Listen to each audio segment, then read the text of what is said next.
Hi there, my name is Chuck Rozanski and I own Mile High Comics here in Denver, Colorado, and I have been blessed to know this fine gentleman, Jim Shooter, for over 40 years now, and the two of us have managed to grow old together despite the fact that we have wandered through the minefields of comics and comic book fandom and comic book creation and comic book production and all the accompanying duplicity and backstabbing and sometimes viciousness. Hello, yes, I'm telling you the truth.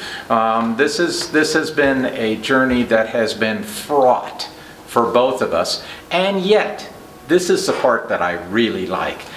We're both still here. And we're both still well known, and we're both still breathing, and so many who have sought over the decades to supersede us or undermine us or in some instances even to bring us bodily harm. Those folks aren't here anymore. But we are, and we had nothing to do with it. We know where the bodies are buried, however, and so this discussion that we're going to have today, there really is not much in the way of an agenda. Jim and I talked about a couple of things I want to talk about. But really, this is to kind of bring you up to speed from our lens and our perspectives. And those are not the perspectives of everyone. And there have been a lot of people who have been trying to rewrite history in some instances who, and I'll say it plain and simple, they don't know jack or shit. Okay, and by Jack I mean Jack Kirby, and by shit I mean damn near everything. And if you think that sounds a bit arrogant, well, I was there. He was there. Okay, we bear witness to what happened in the world, and so I'm going to start this whole discussion by just asking about 1979. When I walked into the Marvel offices, and the first thing that I asked Jim Galton was, I'm here, I flew in on a red-eye from Denver because I really wanted to find out if you guys were going to stay in business for the rest of this year. And on that kind of provocative note, I began my relationship with this man because he was sitting in the room at that time. And he and I had been at San Diego Comic-Con together several times, but we really didn't have any conversations because he was, at that point, you were just moving up the food chain to become editor-in-chief. No, I was editor-in-chief.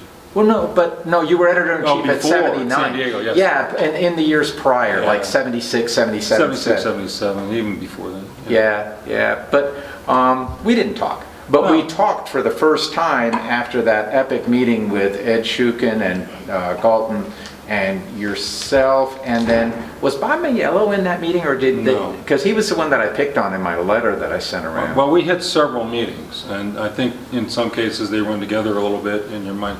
Yeah. My mind, your mind, our minds. Right. But I remember the first time it was Galton, you, and me. Yeah. And then if we continue the conversation and other people came in later, or there was another meeting. Yep. That all those names you said sound familiar to. I mean, I know who they are. They sound like they were likely there. Yeah, I think in one of the other meetings, Nancy Allen came in because she had that big ream of surveys that they had done, which were utter crap. Yeah, no, that was dumb. Yeah. But between you and me, and you were saying that we were there and we saw it. We saw it from slightly different angles. Mm-hmm. Okay, and it's really funny that between us, from the inside of Marvel and DC to some extent, I saw inner workings. You saw it from the outside, more the retail and distribution, and that outside of the halls of Marvel business. Oh yeah. And so between us, we've seen the whole thing. Yes. Yes. From we saw it from different angles, and we rarely disagree. We might say question each other's memory here and there on a point, but you saw what I saw. Somebody make a decision. You saw the effect outside, or you saw something going on outside, and then I saw us change our course because of what happened. Oh, yeah. And so it was, it's interesting always just to talk to you, because I always find out something I didn't know from your end, and I hope every once in a while I tell you something that happened inside that maybe you didn't come across. Oh, totally. Yeah. You know, that whole period of time, I've told people repeatedly that Marvel would not have existed in '79 had Star Wars not come along, because Star Wars was the saving grace. That and that crazy John Paul comic that sold so many copies. Both of those were million-copy selling books, which were the first ones since, I believe, the late 1940s. Or 50, 51 with Captain Marvel, maybe? Maybe. Maybe. Yeah. But, yeah, the thing is that Marvel was losing money and dying in 1976 and 77. The whole industry was dying. Yeah, the DC implosion was in '78, and they cut 40% of their line overnight. That's right. I mean, the thing is, Roy Thomas, he really wanted us to do the Star Wars, and he got tremendous resistance at the company. I didn't have a vote because I was only the editor. I wasn't his editor-in-chief.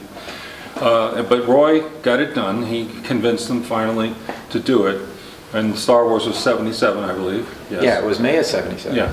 And Star Wars, all of our Star Wars books that we made, they sold so well that it kept the company from going out of business, and it kept us alive throughout my first year as editor-in-chief. In other words, he gave me a chance to turn it around. Yes. And I got great people and put together a great team, and they did great work, and it did turn around.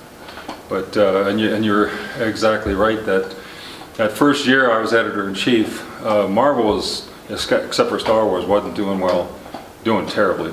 DC was doing worse. They did cancel 40% in June. 40% of the titles on one day. You should have seen the line at my door the next day. Yeah. Unemployed cartoonists. Yep. And that same year, Warren went out of business. Harvey stopped publishing. Charlton went out of business. And no one else was doing good. And the direct market wasn't robust enough to support a book by itself. You were the one who told me when I came to that, after you and I met with Galton, we went to your office.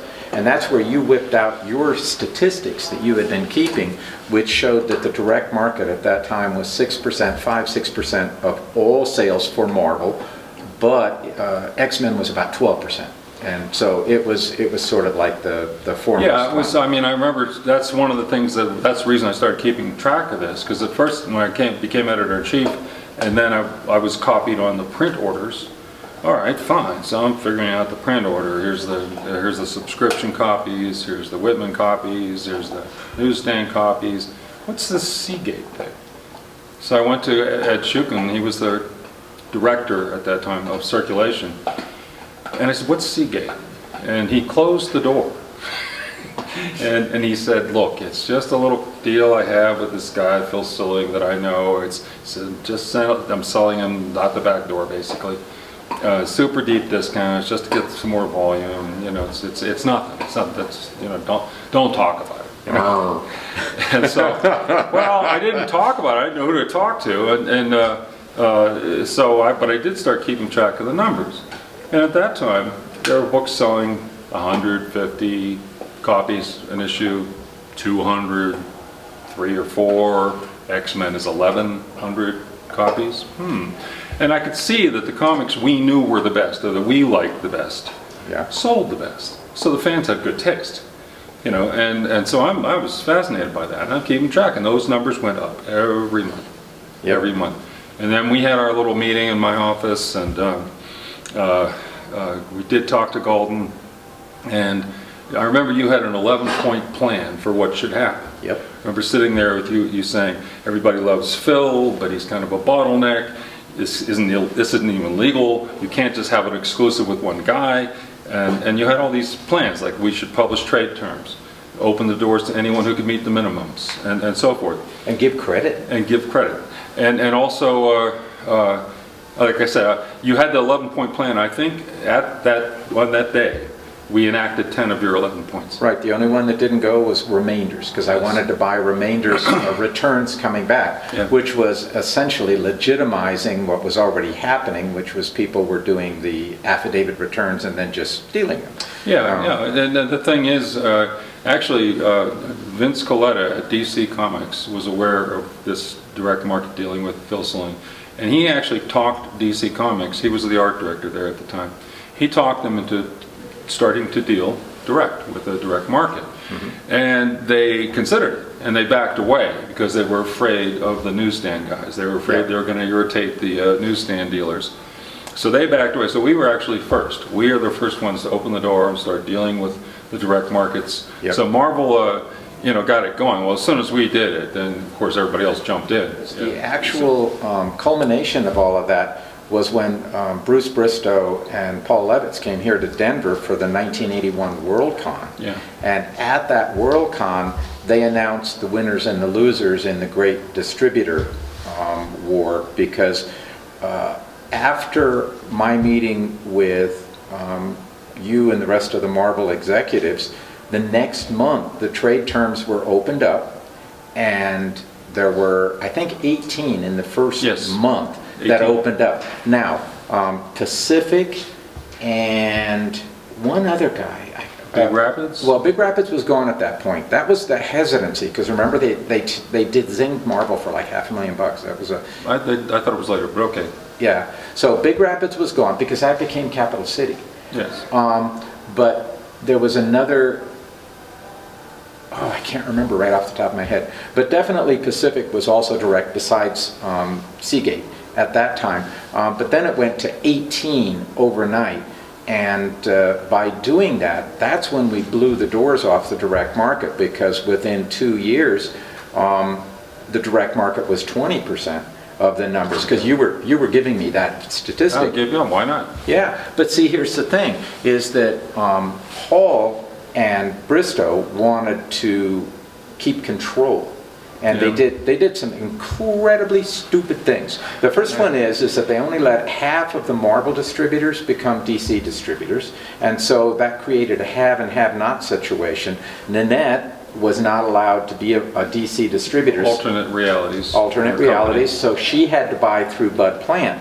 And that put her at a cost disadvantage, Of course. which is deadly in the distribution field.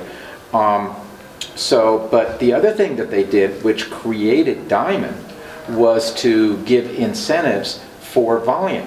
So if you increased your volume, they gave you kickback points. Yeah. So they would take you all the way up to 65% off if you were increasing your volume each year, which encouraged the larger distributors to predate on the smaller distributors, Yes. and directly led to the consolidation.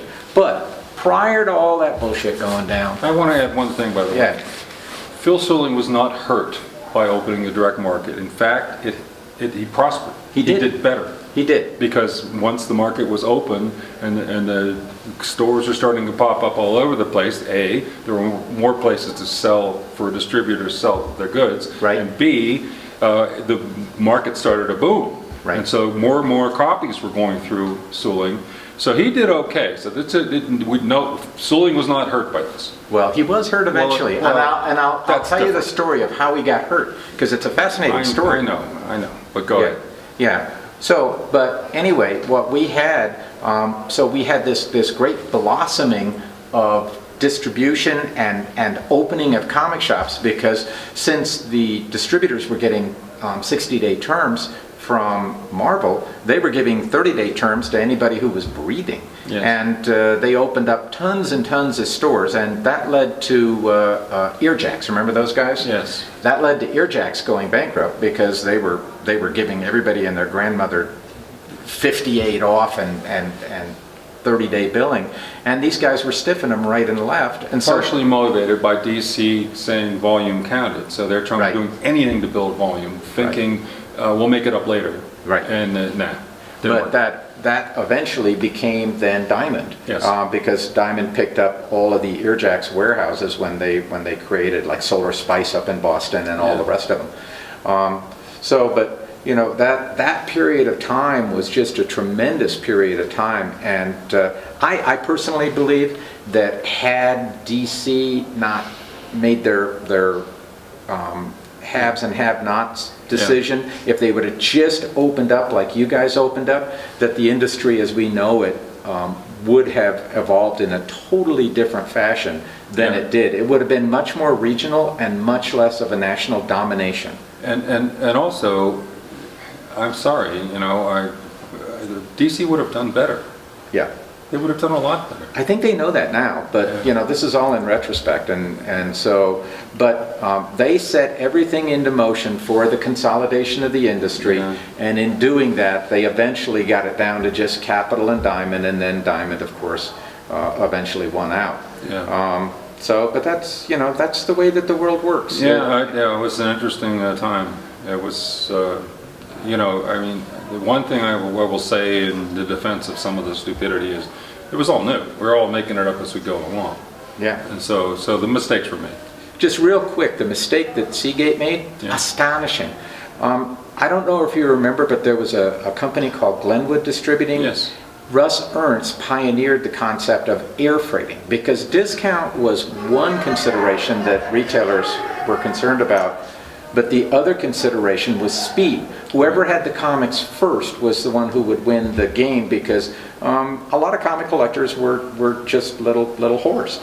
They would go wherever That's one way to say it, I guess. I speaketh the truth here, bitches. Okay, if somebody had Spidey the day before somebody else had Spidey, there was story. there was no loyalty. No. Are you kidding? Okay, No. these I mean, yeah. So anyway, these, shall we say, self-motivated fans would go to whoever had the comic books first. And so the same thing was happening on the distribution end. If you were a distributor who could air freight in books and have them to somebody on Wednesday where everybody else was getting them on Friday, you were golden. Yep. So here's the way that it worked. Russ Ernst set up Glenwood, and he set it up just down the street from Sparta, Illinois, which is where all the comics were printed. And then he would send Niederbrock, the trucking company, Niederbrock, to go over, get the books, bring them back to him. They would ship them out of the St. Louis airport the same day. He was growing by leaps and bounds, and he was taking a big chunk out of Phil Seuling's hide. Yeah. Well, so what Phil Seuling decided to do was that he would air freight too. And so he started air freighting out of a warehouse that he set up in Sparta, which was just around the corner. And Nellie Gerlach was making sure, and Bob Craig were making sure that he got his stuff right away. Then he would send it up in his truck up to the St. Louis airport and ship it out. The difference is, big difference, is that Glenwood charged their accounts for the cost of the air freight. They got a really good deal, but they charged them. Yeah. Phil had one of Johnny's sisters running the billing in Brooklyn. She would get the invoices from Sparta, and she would bill the accounts for the books, but she never billed them for the freight. And I had a conversation with Phil when Pacific opened up a new warehouse. I took the bus out there and just happened to sit next to Phil. And Phil and I had many contentious moments, but we really actually kind of liked each other. Yeah, and everybody liked Phil. Yeah, well, I was sitting there with Phil, and I said, Phil, how is it that you're shipping out these books and giving everybody really competitive discounts, but you're not charging them for freight? He said, we're charging them for freight. I said, Phil, no, you're not. I said, because Mike DeLong down in Colorado Springs is one of your accounts. And we get the books here in Denver and could ship them down to Mike on the bus. And when we contacted Mike about this, he said, oh, I'm getting free freight from Seagate. I'll never go with you guys. And I said, how can you give free freight to your accounts? He said, we're charging them. I said, Phil, you're not charging them. Well, he went back and he figured out that I was right, that whichever one of Johnny's sisters it was, Norma or Sharon, somebody wasn't billing. And so being Phil, this is the problem with being Phil Seuling. Being Phil, once he figured out that his accounts had been getting this sweetheart deal, he sent them a bill for a year's worth of shipping. Oh, that's not good. Yeah. And they all left. And Seagate went from being one of the premier distributors to being an also-ran overnight because they sent out a year's worth of shipping bills. My point was that when you and I had that meeting with Galton, it was not about putting Phil out of business. No. Or anything like that. No, Oh, it was no, about no, making no. it fair, and he prospered from our discussion. As well as Everything for Phil was going out of business later for the reasons you said. Well, yeah, no, that's a whole different That's a different deal. thing. They had internal inefficiencies too, but you know, everybody did, and everybody was learning as we went we're along. making it up as we go along. Yeah, but we took an industry that was on the edge of dying, and we made it up and run. And you know, I don't know if you remember this or not, but initially, Ed Shukin asked me if I would come on as the Marvel new direct market representative, and I said no. I'm in Denver. I'm really happy with that. There's more to that story that you don't know. Okay. Inside, Okay. the direct market, once we kicked it in the butt and got it going, started to take off and really looked like it was going to grow like Topsy and become great. Galton called me to his office and he wanted me to run the direct market sales. He wanted that to fall under my purview. I had a lot on my plate, and I knew that that was the end of Ed Shukin's career. And so I said, you know what? I said, I'll make the comics. How about Ed sells? You know. And so he was very grateful because I saved his job. And I thought, well, you know what? I got plenty to do. I'll just do the creative. He knows sales, right? He doesn't know this new direct market, but he'll learn. And we're going to hire a manager. That's one of the things Galton said. You need to hire a manager. And so Ed and I talked. And I said the smartest guy I know was the guy who made up most of this stuff, and that would be Chuck Rozanski. But I don't think he'd be interested in doing this. Yep. So Ed called you on my advice. And then when that didn't work out, then he found Mike Friedrich, and he asked me about Mike Friedrich. And I said, well, he brings a lot to the table. Yep. I have a few reservations, but he's a great guy. Everybody loves him. And so he came in, and then Yeah, he called me too, by the way, about Mike. About Mike, yeah. Yeah. He did some due diligence, I know. Yeah. And then Mike was there for a while, and then finally Carol Kalish came in. Yeah, Mike was there long enough to do something that I thought was insanely honorable, which is that he had been publishing, self-publishing, his, what he called ground level comics, Star Reach and Quack, and I forget, he had the Parzival and a couple of other things.